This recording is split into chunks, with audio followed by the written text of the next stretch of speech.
Assalamualaikum warahmatullahi wabarakatuh. Tribuners, bertemu lagi bersama saya Yoso Mulyawan dalam podcast Mojok Tribun Jambi. Tribuners, saya kembali lagi ke Muara Bulian, ibu kota dari Kabupaten Batanghari.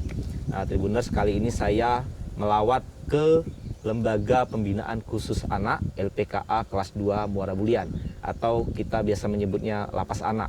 Ini satu-satunya lapas yang membina anak-anak yang berhadapan dengan hukum yang ada di Provinsi Jambi. Nah, bersama saya, di sebelah saya adalah Kepala LPKA kelas 2 Muara Bulian, yaitu Bapak J. Kasogi Surya Fatah, atau kita akrab menyapa dengan Bang Kasogi. Bang Kasogi, ya. Apa kabar Bang Kasogi? Alhamdulillah sehat. Sehat-sehat Bang ya? Siap. Oke. Tribuners, kita akan berbincang sejenak dengan Bang Kasogi beberapa waktu ke depan seputar pengelolaan LPKA kelas 2 Muara Bulian. Nah, Bang Kasogi, mungkin sebelum ke soal pengelolaan LPKA kelas 2 ini, mungkin kita pengen tahu nih Bang Kasogi latar belakangnya sebelumnya di mana, sebelumnya berkarir, memulai di lapas ini seperti apa. Dulu Bang Kasogi pertama kali penempatan di mana? Langsung di Jambi kah atau di mana Bang? Saya sempat bertugas di Nusa Kambangan dan kemudian di Jenpas. Setelah itu sedikit lama di Lapas Narkotika Muara Sabak. Kemudian dipercaya untuk mengabdi di Lapas Narkotika Samarinda. Kemudian pulang ke Jambi lagi.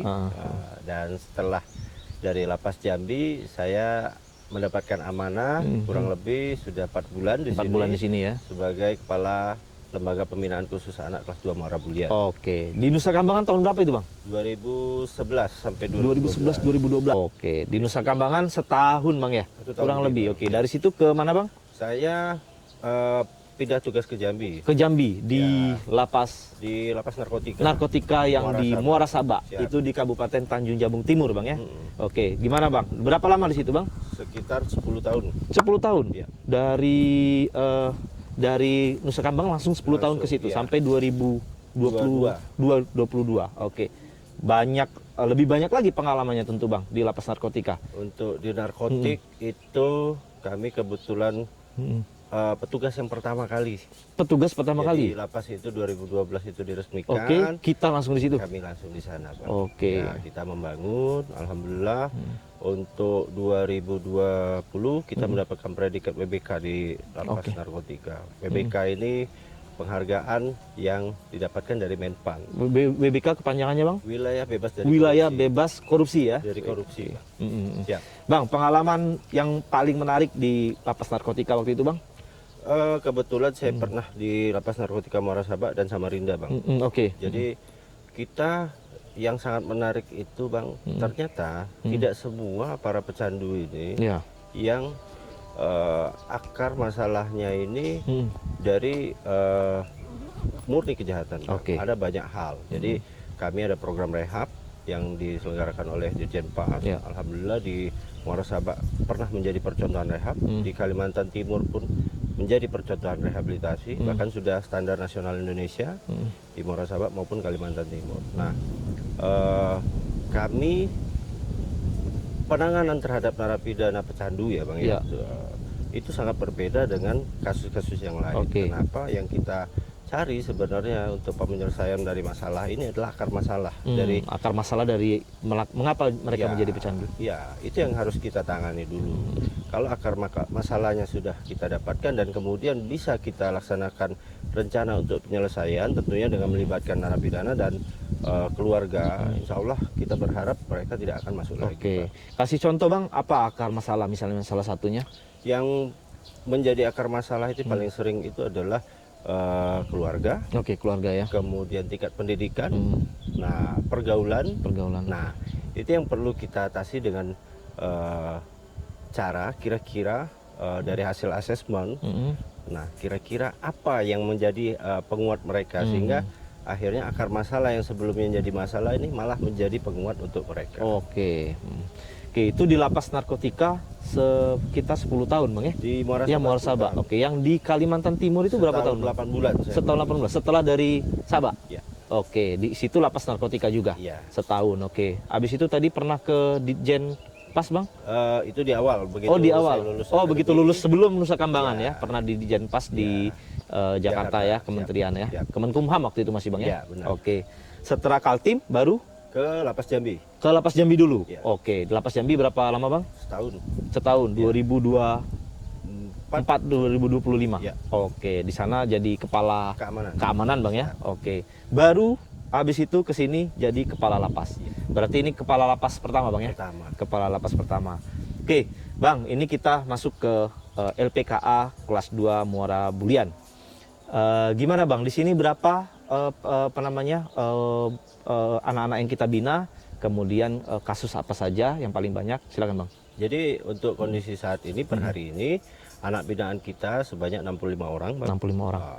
Tingkat kasus itu beragam. Oke. Mulai dari kriminal maupun penyalahguna narkoba juga ada. Oke. Ya. Usia berapa Bang? 65 orang ini? Usia rata-rata 14 sampai dengan 18 yang 18 yang ada di sini ya. Ya. Oke. Nah, kemudian tadi kasusnya beragam. Itu apakah ditempatkan di blok yang sama atau berbeda-beda Bang setiap kejahatannya? Jadi untuk prosedur penerimaan narapidana baru maupun tahanan kita menggunakan ISPN Bang, Instrumen Penempatan Narapidana. Oke. Nah, di situ kita menggali potensi jati diri, kemudian kita tunjuk pendampingnya bentuknya adalah wali pemasyarakatan Oke. dan asesor yang untuk melaksanakan penilaian. Nah, kita tentunya menempatkan anak-anak ini sesuai dengan tingkat risiko. Oke. Supaya pertama lebih mempermudah kita melaksanakan pengawasan dan pembinaan, dan yang kedua mereka tidak mendapatkan kejenuhan. Oke. Bang, ini kan anak-anak Bang ya, tentu berbeda pola pembinaannya dengan orang dewasa. Dan mungkin ada tingkat kesulitan tersendiri. Nah, menurut Abang, kan Abang juga pernah di lapas narkotika. Apa perbedaannya Bang dengan mengelola, membina anak-anak yang berhadapan dengan hukum ini dengan membina warga binaan yang umum? Ya. Jadi yang jelas perbedaan di usia Bang. Oke. Perlu kita pahami usia anak yang belum mencapai pendewasaan ini masih sangat-sangat labil. Nah, artinya kami di sini mempersiapkan mereka supaya mereka mendapatkan program yang memang sesuai dengan keinginan, minat bakat mereka juga, sehingga di luar tidak terjadi pengulangan kasus residivis. Nah, berbeda dengan dewasa, itu cara penerapannya yang sangat-sangat berbeda. Kalau untuk anak-anak ini, mereka ini kita tekankan ke pendidikan. Karena kita paham bahwasanya masa depan mereka ini sebenarnya masih panjang. Mereka hanya satu di antara sekian orang di anak-anak di masyarakat yang mungkin terjerumus pada jalan yang salah, yang keliru. Nah, di sini mereka kita berikan bekal, kita berharap mereka di luar nanti bahkan bisa menjadi role model yang baik untuk di tengah masyarakat. Oke, iya. Bang, pola pembinaannya apa saja Bang yang dilakukan di sini untuk anak-anak ini Bang? Jadi ada beberapa kegiatan yang rutin kita laksanakan. Kita sudah ada tempat pendidikan Quran. Oke, TPA ya. TPA. Kemudian ada program pramuka, kita sudah menjadi gugus depan di sini. Di Desember kemarin kita laksanakan prata, perkemahan akhir tahun. Kita mengundang ada 8 sekolah dari luar. Untuk kemahnya di sini Bang? Kemahnya di LPKA. Kita jadi tuan rumah. Nah, jadi ada 8 sekolah dari luar yang mengirimkan. Di sekitar Batanghari atau sejam di Batanghari? Di Batanghari. Batanghari untuk melaksanakan perkemahan. Itu mereka anak-anak di sini warga binaannya berbaur dengan mereka? Berbaur. Berbaur. Karena kita gugus depan sendiri. Kita berbaur dengan mereka. Keren itu Bang. Kemudian kita ada PKBM, paket A, paket B, paket C. Sekolah.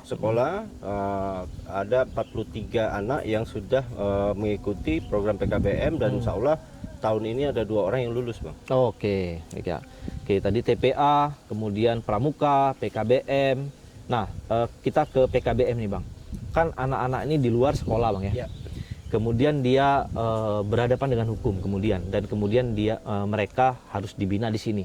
Berarti yang di luar ini dia putus Bang ya? Kemudian di sini dilanjutkan PKBM tadi. Berarti ada paket A, FB, paket A, paket B, SMP, dan paket C, SMA.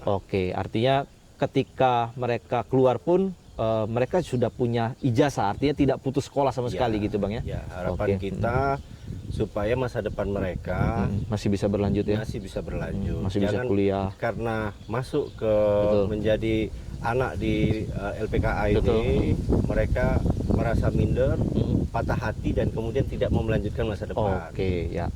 Bang, itu PKBM yang pendidikannya ya. Kemudian tentu pasti ada pembinaan secara keterampilan sehingga mereka juga punya bekal keterampilan di luar sana dan tidak kembali terjerat masalah hukum. Apa aja Bang keterampilan yang kita bina di sini Bang? Jadi ada beberapa kegiatan unggulan di LPKA Muara Bulian. Yang pertama kami mempunyai area lahan kosong yang seperti di belakang. Ya, di belakang ini Bang ya. Ya, ini kita manfaatkan menjadi taman edukasi ketahanan pangan.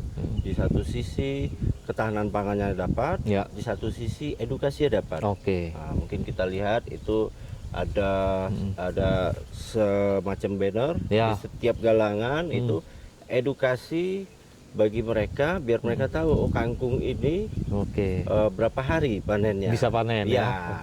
Nah, disitulah bentuk edukasinya Bang. Kemudian kita ada laundry yang kemarin dapat bantuan dari CSR Bank Rakyat Indonesia.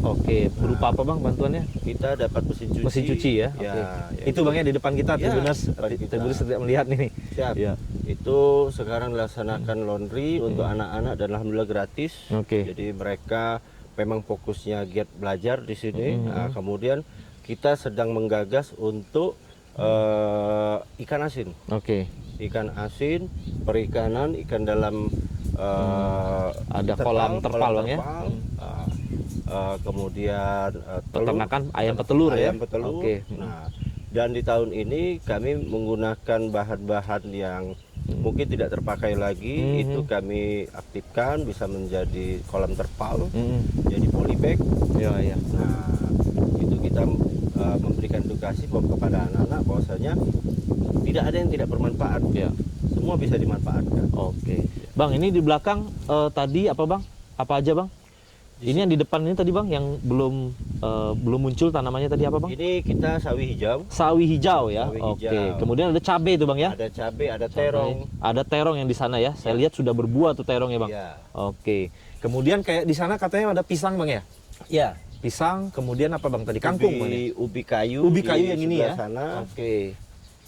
Itu pisang ya. Kemudian ini ada di belakang kita ini ada yang terpal ini ikan lele Bang ya? Ikan lele. Yang di polybag itu apa Bang? Bawang itu Bang. Ada bawang tadi saya lihat udah berbuah juga. Merah. Kita coba untuk tanam bawang merah, alhamdulillah berhasil. Sebelah sini tadi ada ayam petelur ya. Jadi telurnya juga bisa dikonsumsi oleh kita Bang ya. Jadi kan ada aturan yang minimal setidaknya 5% dari hasil ketahanan pangan ini yang bisa kita gunakan lagi untuk warga binaan sini Bang ya. Itu sudah berjalan juga itu. Sudah berjalan dari tahun kemarin Bang. Kemarin yang ada panen serentak Bang yang diadakan se-Indonesia, kemudian Lapas Muara Bulian jadi tuan rumah. Kita juga berkontribusi di situ Kita Bang. berkontribusi Bang. Alhamdulillah LPKA untuk tahun 2025 bisa berkontribusi Bang. Karena hasil panen kami ternyata produktif. Dari lahan kosong kita bisa jadikan lahan pertanian dan bermanfaat, dan alhamdulillah bisa menghasilkan uang Bang yang bisa kita laksanakan untuk membantu saudara korban bencana kemarin Bang ya. Kemudian tadi laundry anak-anak gratis laundrynya, ada yang mengurus laundrynya. Saya dengar juga ada barbershop Bang.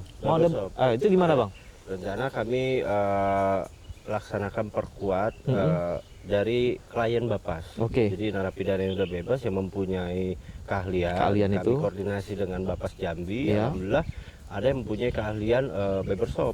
Satu orang Bang ya? Satu orang. Kita minta untuk bisa mengajarkan. Jadi mentor lah. Jadi mentor, jadi tutornya di sini. Alhamdulillah yang bersangkutan bersedia dan insya Allah minggu depan akan kita laksanakan pelatihan. Jadi artinya di sini selain pendidikan pengganti ketika mereka di luar juga ada, keterampilan juga ada, kemudian secara mentalnya diperkuat tadi, ada TPA, pendidikan Al-Quran dan sebagainya Bang ya. Bang, ada kendala apa Bang dalam mengelola lapas LPKA kelas 2 ini Bang? Untuk saat ini kami belum ada kendala yang signifikan, karena bentuk perhatian dari yayasan-yayasan banyak juga yang ke LPKA kami, karena ini anak populasi khusus. Seperti kemarin tahun lalu itu ada dari Persatuan Dokter Gigi Indonesia melaksanakan pemeriksaan gigi gratis dan tata cara menyikat gigi gratis, edukasi. Kemudian dari beberapa yayasan di luar melaksanakan studi tiru di sini, Bang. Yayasan apa, Bang? Dari Sekolah Pelita. Di yang ada di Kota Jambi, Bang. Ya? Apa, Bang, studi tirunya, Bang? Jadi studi tiru antar anak-anak sekolah. Jadi anak-anak sekolah di sana studi tiru dengan anak sekolah di sini. Keren. Kemudian ada yayasan apa lagi, Bang? Saya dengar ada juga yayasan kalau untuk yang beragama Kristen juga. Ya, dari seperti Kristen, apa, Bang? sementara ini kita dari Kemenak Jambi. Dari Islam dari Kemenak Batanghari, kita ikut membantu kami juga. Itu dalam bentuk apa, Bang? Dalam program ya? Apa, Bang, pembinaan kerohanian sesuai dengan agama masing-masing. Jadi itu lokasi di sini, Bang, ya? Lokasi di sini. Lokasi di sini ya. Bang, ada space juga beberapa saya lihat untuk olahraga, Bang, ya? Apa aja, Bang, di sini teman-teman warga binaan yang bisa berolahraga? Jadi kita ada voli, ada badminton, ada futsal yang di situ tadi, Bang, ya? Gimana, Bang, sehari-hari ritme mereka ini, Bang? Pagi ngapain, siang ngapain, ada polanya seperti apa, Bang? Jadi kita buat jadwal daily schedule untuk mereka, mulai dari mereka bangun pagi, persiapan, mandi, prepare, kemudian sarapan bersama ya. Di gedung tadi saya lihat, Bang, ya. Kita punya ruang makan ya. Jadi kalau sarapan pagi dan makan siang mereka di ruang makan. Langsung ke ruang makan. Semua dikumpulin di situ, Bang, ya? 65 anak tadi. Karena kami ingin kebersamaan mereka di sana, dan kita pastikan bahwasanya makanan yang kita berikan juga habis dimakan oleh anak. Antara pagi sampai siang ada apa, Bang? Apa olahraga atau sarapan, belajar? Mereka akan fokus ke TPA. TPA dulu nih pagi ya. Melaksanakan program TPA, kemudian setelah program istirahat di blok, kembali ke blok karena untuk persiapan upload, menuju makan siang, sholat zuhur, makan siang, kemudian kegiatan PKBM. Tadi belajar tadi, siang, siang sampai dengan sore aktivitas olahraga, kebersihan pribadi, baru kita penutupan. Yang keterampilannya di jam berapa tuh, Bang? Yang tadi ada hari-hari khusus, Bang. Hari-hari khusus. Hari apa biasanya, Bang? Kita kalau keterampilan tuh hari Rabu dan hari Jumat. Khusus 2 itu ya. Kalau untuk hari Sabtu kita ada kegiatan rekreasional, Bang. Nah, itu apa itu, Bang? Kegiatannya? Rekreasional, anak-anak ini bisa kita tergantung pilihan mereka. Mereka mau nonton bareng, kita punya sarana untuk nonton bareng. Kemudian tentunya film yang kita cek sesuai dengan umur. Nah, kemudian olahraga atau kreativitas kesenian yang lain. Kesenian yang lain ya. Keseniannya apa, Bang, biasanya, Bang? Kalau di sini ada olahraga, maaf, Bang, ada kayak menari kah atau apa? Iya, ada band. Band. Musik, Bang, ya. Tribuners, informasi ini laki-laki semua, Bang, ya, di sini, Bang, ya. Kalau perempuan dia adanya di lapas perempuan, Bang, ya. LPP, benar. LPP. Nah, Bang, mungkin Tribuners pengen tahu juga, Bang. Selama ini sudah berapa, Bang? 4 bulan, Bang, ya? 4 bulan. Ada apa, Bang? Kenangan-kenangan dengan anak-anak. Mungkin sudah ada yang keluar, Bang, selama Abang di sini? Sudah lumayan, Bang. Sudah berapa orang, Bang, yang keluar selama 4 bulan ini? Selama 4 bulan ini mungkin lebih dari 20 orang. 20 orang, Bang, ya? Banyak juga itu, lumayan. Waktu Abang pertama ke sini berapa, Bang? Jumlah napi ada 70. 70. Artinya sekarang 65, ya keluar masuknya malah lebih. Kemarin sempat di 59. 59 di bulan 12 awal, karena mungkin ada tingkat kasus di daerah dikirim untuk dieksekusi di sini. Sekarang 65. Tapi overall ketimbang yang masuk lebih banyak yang keluar, Bang, ya. Ada satu kenangan dengan anak yang cukup mengharukan mungkin setelah dia dijemput anaknya atau seperti apa, Bang? Yang kita dapatkan pernah kemarin itu ketika dia pulang, dia membawa bekal ilmu pengetahuan dan dia kebetulan dia tutor mengaji, Bang. Tutor mengaji, ya. Jadi dia masuk di sini belum bisa mengaji. Dari awal, dari Iqra berarti dia belajar. Dia belajar. ada bantuan dari PKK Provinsi Jambi yang digagas oleh Ibu Gubernur. Nah, alhamdulillah dia speknya sudah menjadi spek guru. Yes. Guru ngaji. Nah, dan dia di luar, insya Allah bisa menjadi guru ngaji di mungkin di musola atau di mana bang ya? Oke. Berapa lama dia waktu itu di sini bang? Di sini kurang lebih dari setahun bang. Lebih dari setahun. Ya. Artinya dari Iqra sampai Al-Quran dia bisa bang ya? Ya. Oke. Itu yang kita ikut bangga bang ya? Ya. Membina dia, ya. Kemudian dia keluar bisa bermanfaat buat masyarakat bang ya? Ya. Oke bang. Ini pesan-pesan buat Tribuners di luar sana ya, mungkin mudah-mudahan tentu yang sudah berkeluarga punya anak, mungkin ada pesan untuk bagaimana pola pengasuhan dan sebagainya sehingga anak-anak kita ini tidak berhadapan dengan hukum dan amit-amit jangan sampai masuk ke LPKA ini. Silakan bang.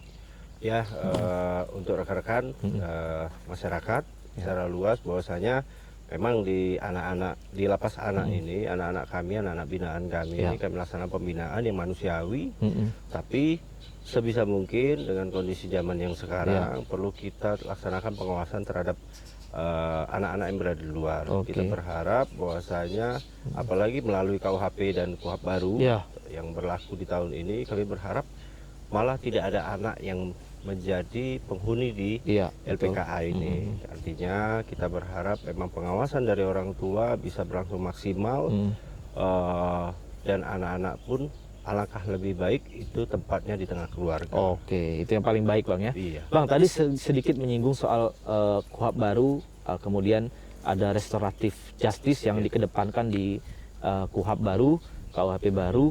Apa pengaruhnya buat LPKA bang? Kalau kita lihat dari penerapan dari KUHP baru dan KUHP baru, itu anak sebisa mungkin dihindarkan dari yang namanya putusan pengadilan dalam hal kurungan. Kami juga berharap kedepannya alangkah lebih baik memang anak-anak itu dibina di luar. Di luar, artinya di tengah keluarga ya. Iya. Berarti ketika berhadapan dengan hukum, restoratif justice itu mestinya diutamakan bang ya. Iya. Kecuali mungkin kejahatan yang sifatnya extraordinary. Ya, Karena kan rata-rata anak-anak sebenarnya kejahatannya ya kejahatan-kejahatan yang bukan extraordinary sebenarnya bang ya. Benar. Ya seperti kayak pemakaian narkoba, coba-coba di awal gitu bang ya. Kemudian kenakalan-kenakalan kayak penganiayaan dan sebagainya. Itu bang ya. Pencurian segala macam ya. Oke. Nah, Tribuners, itu tadi perbincangan kita dengan Bang Kasogi ya, Kepala LPKA 2 kelas 2 Muara Bulian. Dan seperti tadi insight dari Bang Kasogi menarik sekali bahwa di tengah keluarga kita mesti sangat aware bang ya dengan anak-anak kita, karena mau tidak mau keluargalah yang menjadi madrasah pertama bang ya untuk membina anak. Kemudian baru dia mesti ke lingkungan sekitar, kemudian ke sekolah. Tetapi yang paling penting itu di tengah keluarga gitu bang ya. Dan mudah-mudahan kita anak-anak kita semua tidak sampai berhadapan dengan hukum dan tidak sampai dibina di LPKA kelas 2 ini. Baik, itu tadi Tribuners perbincangan kita, dan kita doakan Bang Kasogi sehat selalu memimpin LPKA kelas 2 Muara Bulian. Kita pamit undur diri, saya Yasir Mulyawan, Bang Kasogi. Assalamualaikum warahmatullahi wabarakatuh. Download Tribun X sekarang. Menghadirkan lokal menjadi Indonesia.